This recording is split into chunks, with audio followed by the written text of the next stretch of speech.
there's 300 or 400 cases. They're still happening, guys.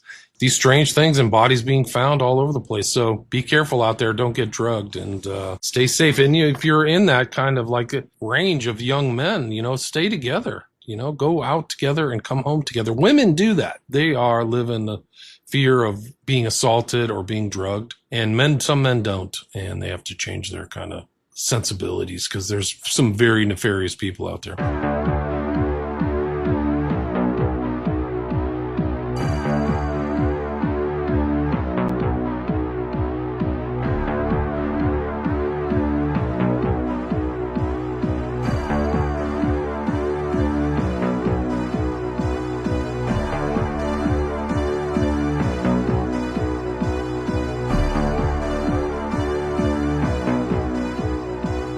In today's new episode, we speak with William Ramsey of William Ramsey Investigates, and he wrote a great book called The Smiley Face Killers, and we get into that in this conversation. Lance, what'd you think of this interview? Well, I thought that we went on quite a ride here with Mr. Ramsey. He has been somebody who has been on our radar for a little while now, and we finally were able to connect with him to get him on the show for an interview. I got to say right off the top, a lot of his views on the Smiley Face Killer go many layers deep, and they're very, very interesting. They don't necessarily align with mine, and I'm assuming they don't necessarily align with your views either, Tim, given the questions that we asked him and some clarifications that we wanted him to provide. But I will say, again, this is quite a ride the listeners are about to go on. Yeah, I do think there are several suspicious cases inside this large story, but certainly not every case is a murder, in my opinion. But yeah, no, this is a fun one. So I hope the audience enjoys it. Please let us know what you think on Spotify or YouTube, and check out William Ramsey Investigates on YouTube and also on his podcast feed. And you can go to WilliamRamseyInvestigates.com if you want to check out any of the books that he has written. He's got many books to choose from there, so you can go right to that website and order your copy today. Again, no matter your views, you'll still be entertained by all of the ideas that he has about all of the topics that he writes about. Okay, so please follow us on social media at Crawlspace Podcast or Crawlspace Pod. We're going to break quick for commercial here, and we'll be right back with William Ramsey.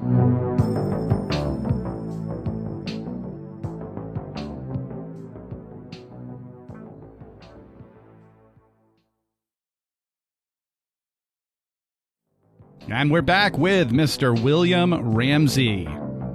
We are being joined now by William Ramsey. William, how are you today? I'm doing well. Thanks for having me. Glad to be here. Yeah, we're so glad to finally get you on. We've been talking for what feels like half a year. I think it actually might be almost half a year that, we first made a connection and decided that we were going to collaborate and have you on the show, and maybe we could be on your show. But then you had jury duty. That's right. That's right. Can you just let us know a little bit about your jury duty? Well, actually, before you do that, can you introduce yourself to the listeners, anyone who doesn't know who you are, and then we'll get into your jury duty. My name is William Ramsey. I'm an author. I became a podcaster later, but I started out as an author. Literally 15 years ago is when I published my first book, Prophet of Evil. I've written 6 books actually now. One is kind of a lesser known book. It's called Aleister Crowley, A Visual Study, which is a lot of pictures about Crowley. But I've covered a lot of different topics, mostly stuff that people weren't really talking about for one reason or another. Crowley, the West Memphis 3, occult crime, a lot of occult Hollywood I did, Smiley Face Killers, and then I have 5 documentaries on my Patreon. Amazon wouldn't let me post them. I have to try to post them again. I was interviewing people for YouTube, and then my YouTube channels got taken away, I think, in 2020. And so I started kind of podcasting over COVID.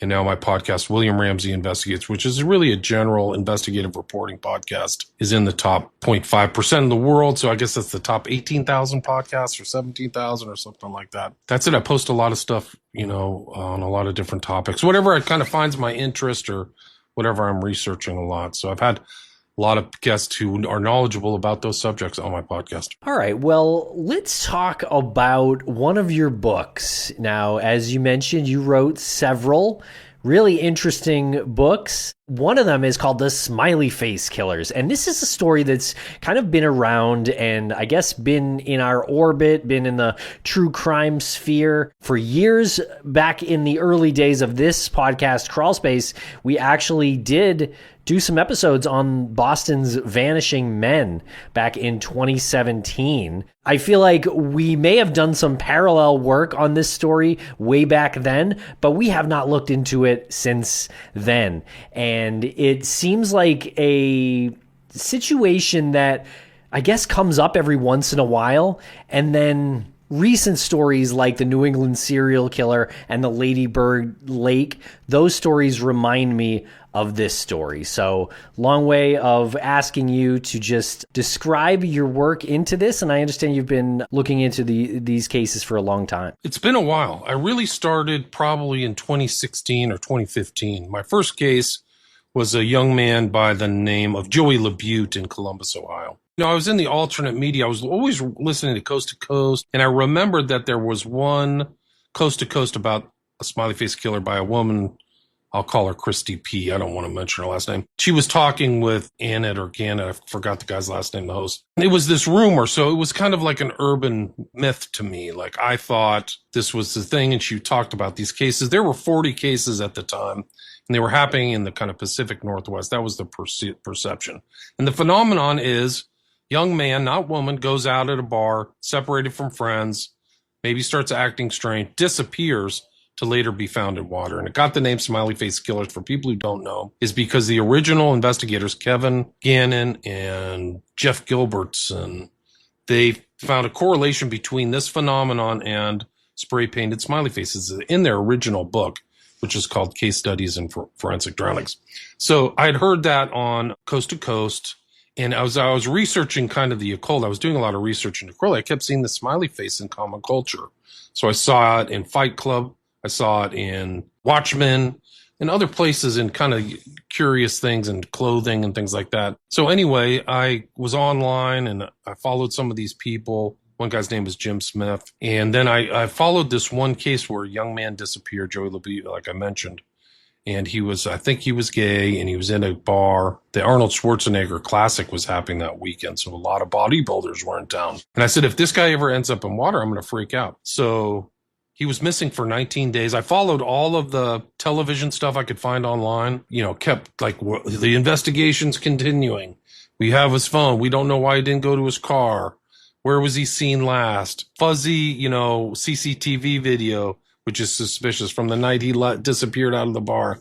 He was known not to be a heavy drinker. He fit the profile of the other victims, usually a skinnier guy, kind of at the body size index or whatever on the skinnier side. So he kind of felt, and the Gilbertsons noticed this too. They're not fat, like most of the victims aren't fat, they're athletic.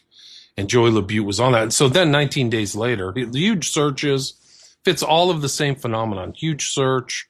Young guy found later in the Scioto River, not too far from where he disappeared, in kind of an eddy of the main river in a place previously searched, which is very common. They're usually massive searches and the rivers are followed. So that was really where it triggered for me. It clicked. Okay, this phenomenon isn't a urban myth. This is actually happening. And then I just followed these other researchers, like I said, Jim Smith. There may be a couple others on Facebook. I'm not on Facebook anymore. But there were other people interested in really researching and categorizing. And that led to my first documentary on the Smiley Face Killers, who's abducting, torturing, and murdering college-age men in the U.S. So the original perception that there's this kind of smaller area in the Northwest where it was happening was false once I really started researching, because I found cases in New York, Boston, San Francisco, Portland, a lot of water areas. It just was on my radar with other things because I really saw it. So then I kept following. I read all of Gilbert and Gannon stuff. I kept abreast of things and was trying to follow cases. And then I think I followed 10 young men who've disappeared later to be found in water. Like, I just could know, like, oh, he's out. It's like Halloween and he disappeared from a bar. He's going to be found in water in 2 or 3 days. And sure enough, found in water. So then I made a second documentary, which is available on my Patreon. It's called Smiley Face Killers. The global slaughter continues because it was happening in the UK. There's a lot of these things in Bath, Manchester, outside of London, the Thames River. And some of these cases I can't follow because I'm unfortunately, monolingual. So I don't know, whether these are happening in Spain or Germany or some of these other, but I could follow someone. There have been a team effort. There's other people who sent me stuff from France and Netherlands and Germany and Austria. So these cases are happening. And then I just kept writing, and I always wanted to put it in book format because it's really kind of a saga of different researchers. Like you mentioned, you did something in 2017 with Cryptid Antiquarian. I think that's a very important point in the research because after Elias Yeager posted on there, it created this huge firestorm of interest. There's so many posts. I think there were 2,000 posts and millions of people looked at that. Yeah, I live in Boston. It's happening all the time. Really opened and expanded my understanding to these cases. And then it led to the publication of my book in 2024. I already have a second edition of it. So I've kind of cleaned it up, but it's like 400 pages of like knowledge. And I tried to include all the other researchers and all the other shows that I've done and the places where it showed up, like Gilbertson and Gannon, they did a 6-part series for Oxygen. So I thought that was important. It wasn't for me. It wasn't broad enough. There were other articles, like I did a Daily Beast article, things on Phil and Oz, Dr. Phil and Dr. Oz, excuse me. And then just like so many things happened in, I think, 2024, there was just this rampage, these Austin deaths. They call it the Ladybird Killer or whatever. But just this swath of like water deaths that are incredible. In Chicago, there were like 20 in like a 3 or 4 month period. And I can't really keep up. There were some in New York City. There was like the lunar cycle disappeared in Texas, became a hot spot. It was really something else. And then, finding some of these people who were doing it. Like I literally found a guy who committed it's kind of a perfect crime, right? The smiley face killers, like if you put it in water, it's like people call it a drowning. There's evidence that could be lost. It's an easy close to a cop. So there are a lot of things that inhibit kind of people seeing it. But then you like see the families like this guy would never do that. This is suspicious, but I followed a guy by the name of Scarlett Blake. He was a transsexual in Oxford, UK, who committed the perfect crime on a guy, Jorge Carreño. If he hadn't admitted, he would never have been arrested and he would have got away with the perfect crime. So that's the motive. Like, that's what people don't get. Like, what's the motive? This guy had no motive other than to just be a murderer. That's what people don't get. Why would you do this? They fit the same crime. This guy, Jorge Carreño, was a Spaniard in Oxford. He was out with friends. He worked at BMW at a factory. He was partying. He got separated from the group. He was drunk and a predator in the guise of a woman. He looked like a woman and very covered, like faces covered, no distinguishing characteristics, all in black. Takes this guy, Jorge Carreño, into a place away from CCTV. It's all been speculated. Like, this is premeditation. They're thinking, like, I'm not going to get caught. And then Carreño shows up in a little kind of river, dead, and they just said he must have tripped and fell in. And then they found out that this guy, who was formerly a man, now a woman, was involved based on the testimony of another person. So, of course, he gets arrested. The trial is done in the UK, and they never ask him if he had ever did it before. It's just like, okay, you got you for one, and you're going to jail, and that's it. Nobody seemed to have asked him, like, are you a serial killer? Like, what is going on? Have you done this other places? And the interesting thing about Scarlett Blake is it seems like he came from a well-off family. He's able to travel around. He came to the U.S., and he seems to be in Texas around like some of these other deaths happen. Wouldn't that be the perfect crime? And it goes all the way back to Joey LaBute, which seems to be the perfect crime too, because somebody's like these thousands and thousands of bodybuilders come into town and then maybe commit a crime and leave. So people have speculated that this is a type of like thrill kill. And I think that there's some element of truth to that. This guy, Scarlett Blake, was a thrill killer. So it's a lot of information to take. We'll be right back after a quick word from our sponsor. And a thank you to our sponsors. Back to the program. Really interesting stuff. Yeah, I would love to break down some of these aspects here. The first thing I would like to talk about is the graffiti, the smiley faces. Certainly a common image in pop culture, and certainly a common piece of graffiti for decades. I guess, where is that line on what constitutes as one of these killings when we're talking about like graffiti? Like if there's one scene like under a bridge, like a half a mile away, does that count? Where is this line? There are some that are very prominently sprayed. Seemed like the most recent case was a guy. His name was Seamus. I forgot his name, but it was in kind of the Chicago area. But he had one sprayed kind of on the wharf where he was found. And there's the one other guy, Hart, who had it above like the river. Zach Marr had one on the bridge where he disappeared. So those are the more recent ones that I can think of. It seems to be a calling card, and it seems to be an occult associated with cult. So there's an esoteric and an exoteric understanding. It just could be a smiley face. But if you follow some of these like pop artists and occultists, they use the smiley face. Like one of the interesting things is like that song Bad Habits by Ed Sheeran. Like he's got characters in there with the smiley face.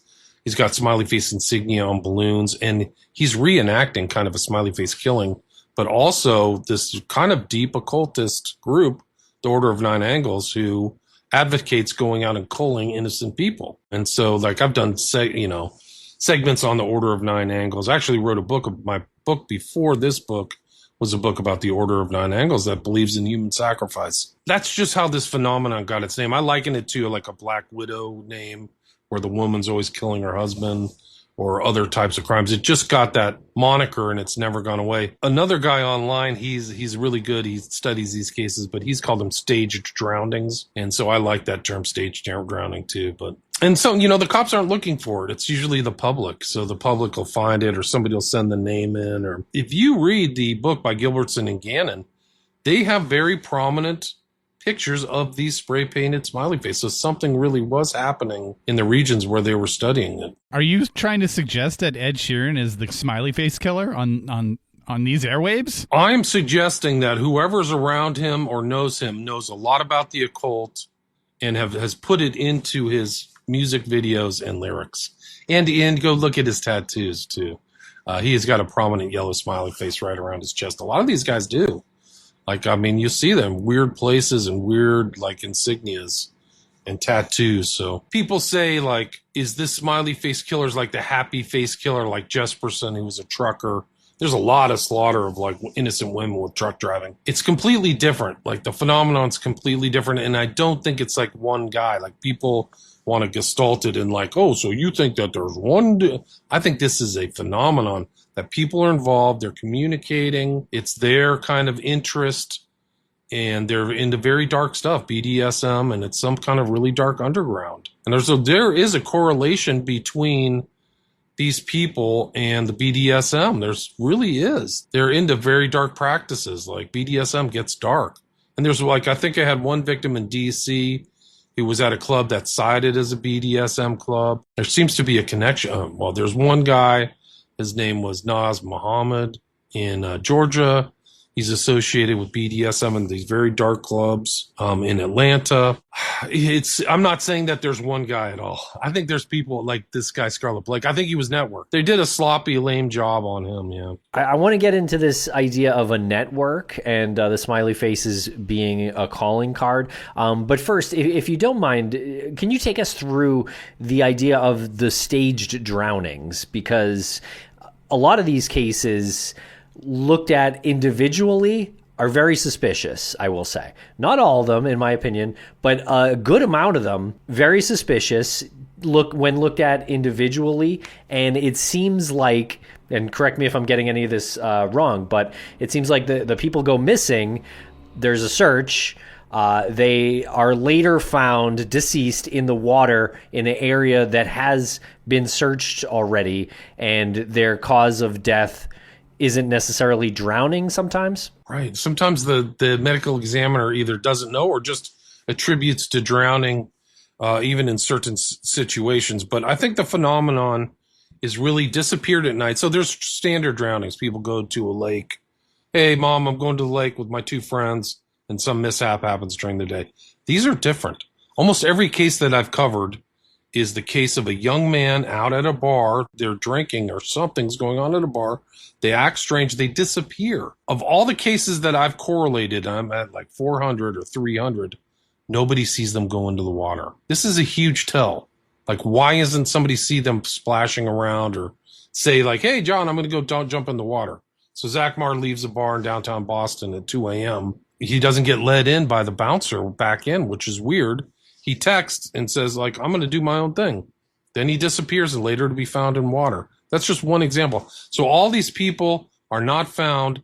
Then they're just attributed to drowning when they're found a week later. Some are 40 days later. That's very, very, very, very unusual, is that these people pop up. Dakota James in Pittsburgh is that he was found literally 40 days after he went missing from downtown Pittsburgh, and his body was in pretty good shape. There was no slippage on his body, which should have happened if he had been in the water. Where was he for 40 days? What was he doing? Why was he kept alive? This phenomenon has the same parameters. So all of the cases I've studied, nobody sees them go into the water. They never say that they're going to go jump in the water. And then a lot of them, I think, are given poor jobs by the medical examiner. I've had a number of cases. I've probably had 3 cases off the top of my head of where the medical examiner clearly bungled the case. Dakota James is one of them. The original case that I studied is a guy by the name of Patrick McNeil. That case was actually never divulged to the parents, that he had injuries consistent with a blowtorch. And then there was, I think, the more recent case of Riley Strain in Nashville. They said they had water in his lungs and just said, oh, he drowned. I mean, he said he had air in his lungs, excuse me.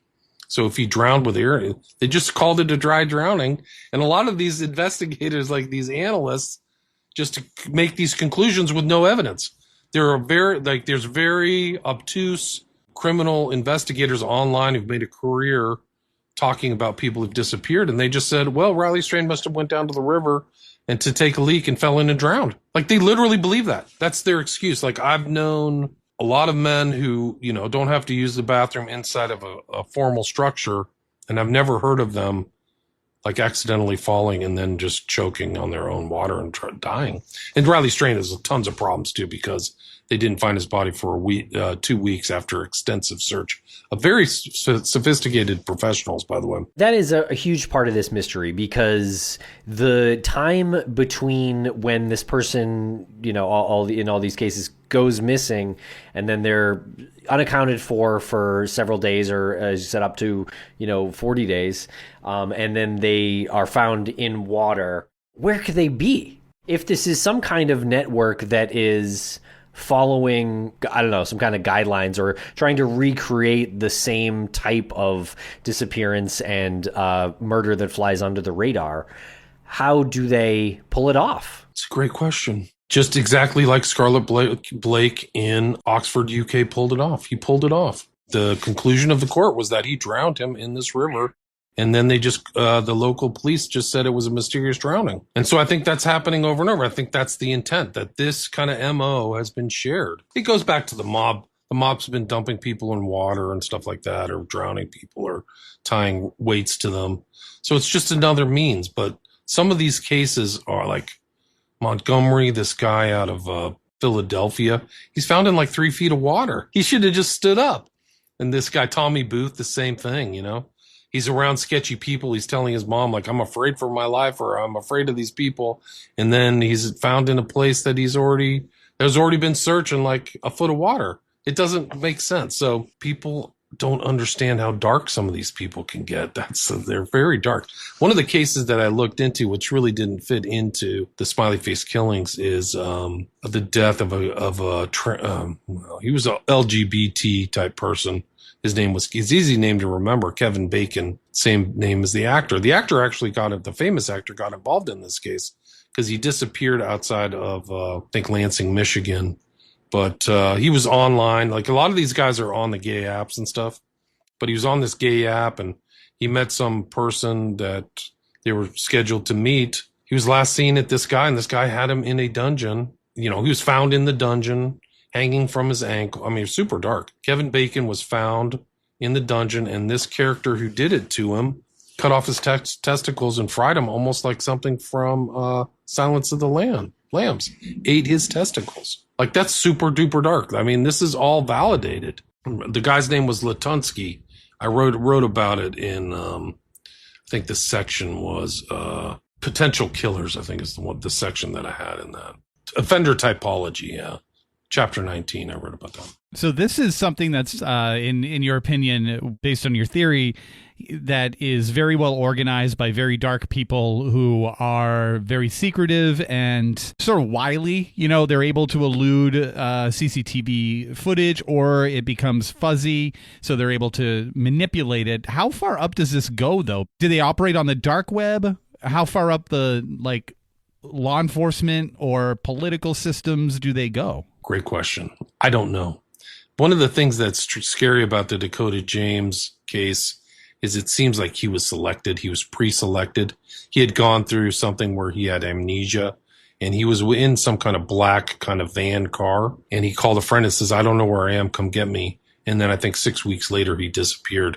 So it seems like he was kind of a pre-selected person. So how far up it goes, how far the cover-up goes. If you look into kind of like Jeffrey Dahmer as an exemplar, like drugging and GHB, he got kicked out of a couple of bathhouses because he got caught drugging victims. He was into drugging people. And I think that that's the same thing with these so-called drowning victims, is that they're pre-drugged with GHB or something like that, and they're either not checked for it.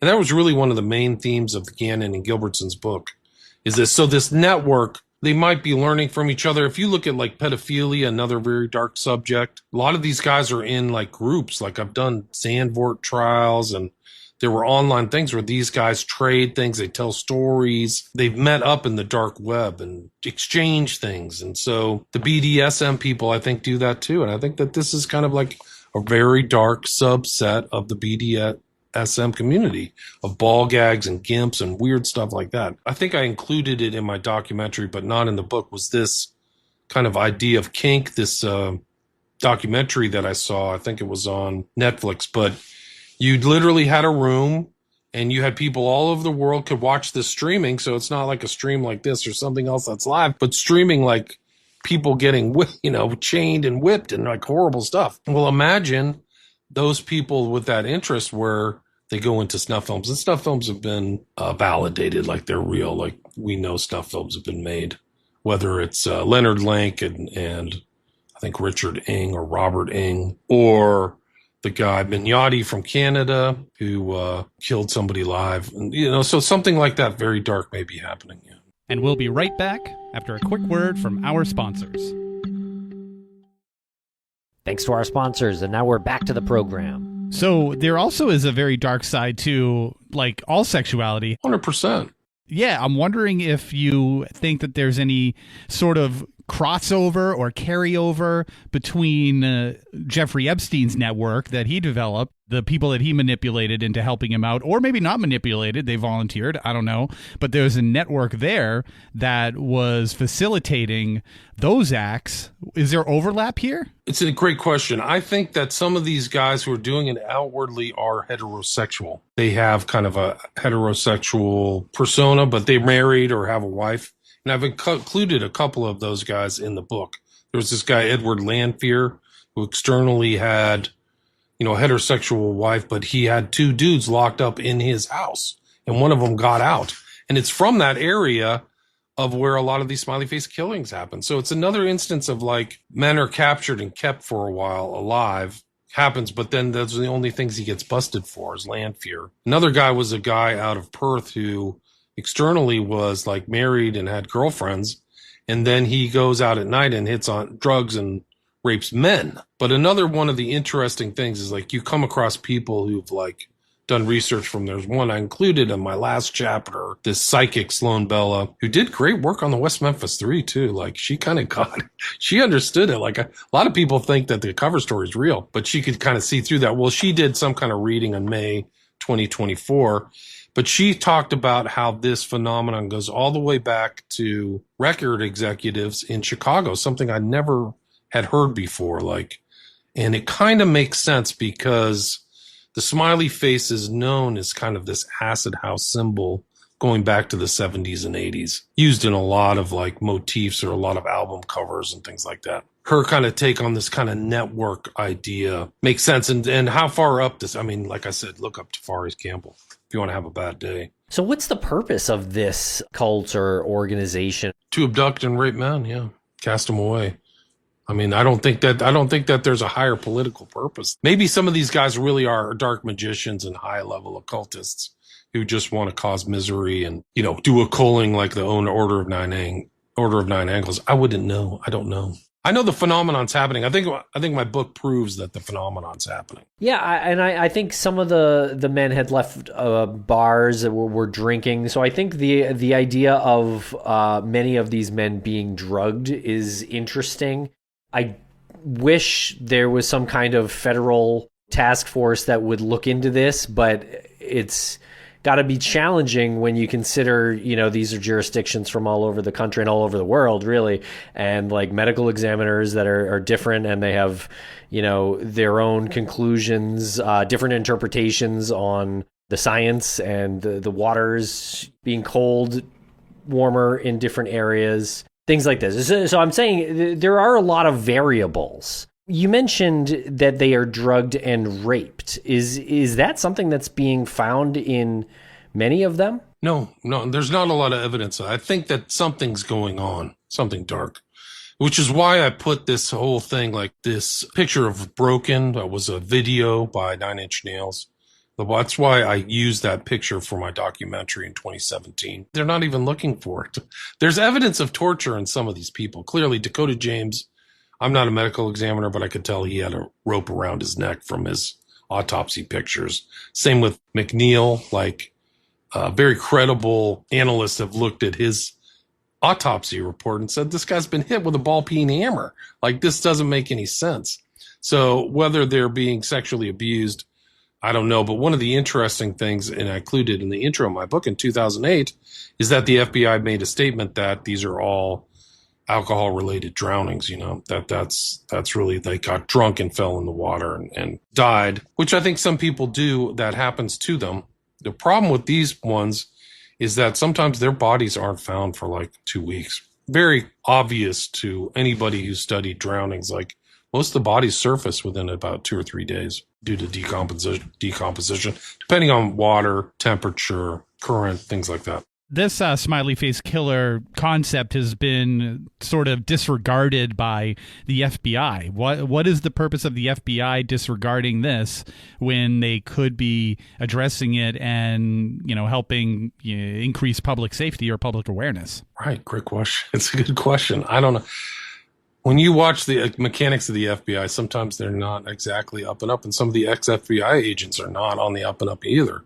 I mean, I've studied John Douglas and wow, or Ken Lanning or some of these other guys who, in my opinion, kind of use their FBI credentials for not good aims, is a way to put it. I think the overwhelming amount of evidence is that something is going on, that I'm almost at 500 cases at this point. You have these situations in Austin that beggar belief. I mean, there's other ones like that. He didn't die, but his name was Christian Pugh, but he was clearly drugged. He was found 3 days later close to the river, and he had a lot of injuries. He went into the hospital. He doesn't remember anything. So these amnesia, it's usually caused by something, maybe not alcohol, but something else. Maybe they're blackout drunk. Some of these guys are not drinkers. One of the deaths in Austin, Texas, I think his name was Martinez.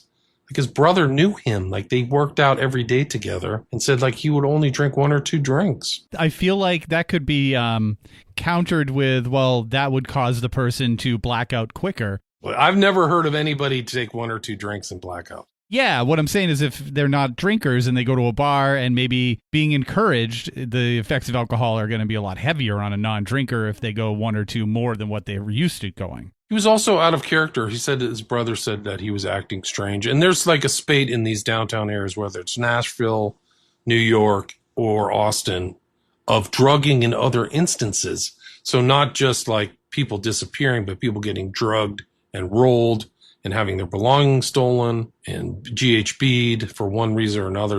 These incidences of the smiley face killing phenomenon are taking place in a larger place of either people at the establishment or the bartenders drugging people for one reason or another, for nefarious reasons. Some of these guys wake up at a strip club and they don't remember anything and their credit cards are maxed out. They don't know how it happened. And somebody, got their credit card and did it. So there's financial gain, but think about if you're one of these other guys, Jeffrey Dahmer would do that. He would keep people there, right? He would kill them and drug them and try to robotize them. There was another guy outside the UK.